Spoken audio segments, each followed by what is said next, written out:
Oke, halo Sobat Latsar. Selamat datang di Suara Latsar, podcast yang membahas isu-isu aktual seputar ASN dan pelayanan publik.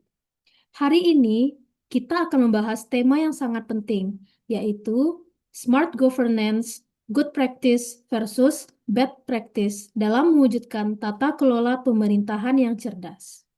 Saya Yani, saya akan menemani kalian dalam diskusi yang santai tapi penuh makna hari ini. Sudah hadir bersama saya dua narasumber hebat. Halo, selamat datang Ibu Suci dan Bapak Wahyu. Halo, Halo, ya, terima kasih.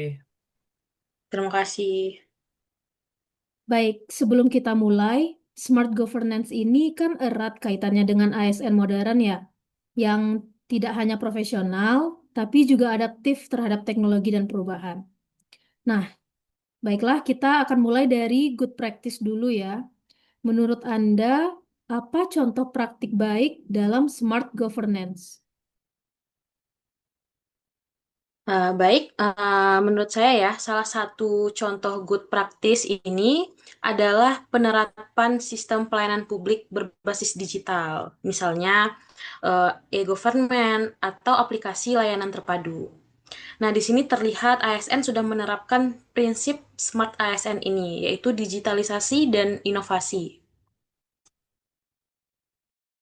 Betul. Selain itu, praktik baik juga terlihat dari penerapan sistem merit dalam manajemen ASN, di mana penempatan jabatan didasarkan pada kompetensi, bukan kedekatan atau kepentingan tertentu. Oke, menarik. Lalu, apa kunci keberhasilan dari praktik baik ini?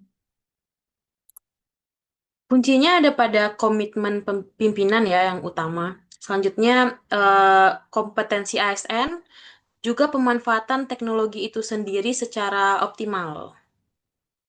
Dan jangan lupa budaya kerja yang profesional dan kolaboratif. ASN harus terbuka terhadap perubahan dan mau belajar hal baru.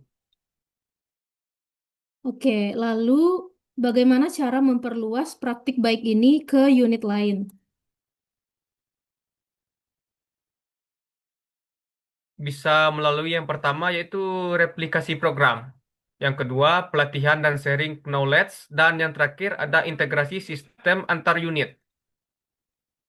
Nah, selain itu perlu ada juga monitoring dan evaluasi agar praktik baik ini dapat tetap konsisten dan bisa sesuai dengan kebutuhan unit lainnya.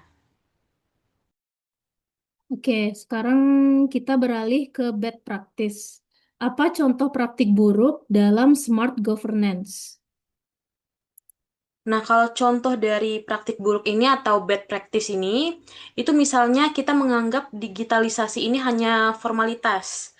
Nah, misalnya sistem online ini ada, tapi tetap harus datang langsung. Nah, ini kan hanya sekedar formalitas ya. Nah, ini menunjukkan juga kurangnya integrasi kita, gitu. Dan ada juga praktik nepotisme dalam pengisian jabatan yang bertentangan dengan prinsip sistem merit. Oke, jadi apa penyebab kegagalan tersebut? Untuk penyebabnya ada beberapa faktor. Yang pertama yaitu kurangnya kompetensi ASN. Yang kedua resistensi terhadap perubahan. Dan yang terakhir lemahnya pengawasan. Dan juga kurangnya pemahaman terhadap konsep smart government itu sendiri. Baiklah, jadi apa yang bisa kita lakukan atau bagaimana cara mencegah agar hal ini tidak terulang lagi? Nah, yang perlu kita lakukan itu misalnya kita harus melakukan penguatan sistem pengawasan.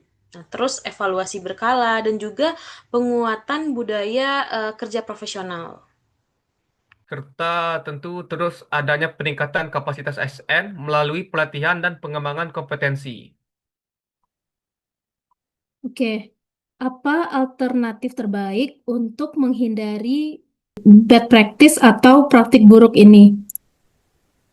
Alternatif terbaiknya ada yaitu salah satunya membangun sistem yang transparan dan akuntabel serta memanfaatkan teknologi secara nyata bukan sekedar formalitas.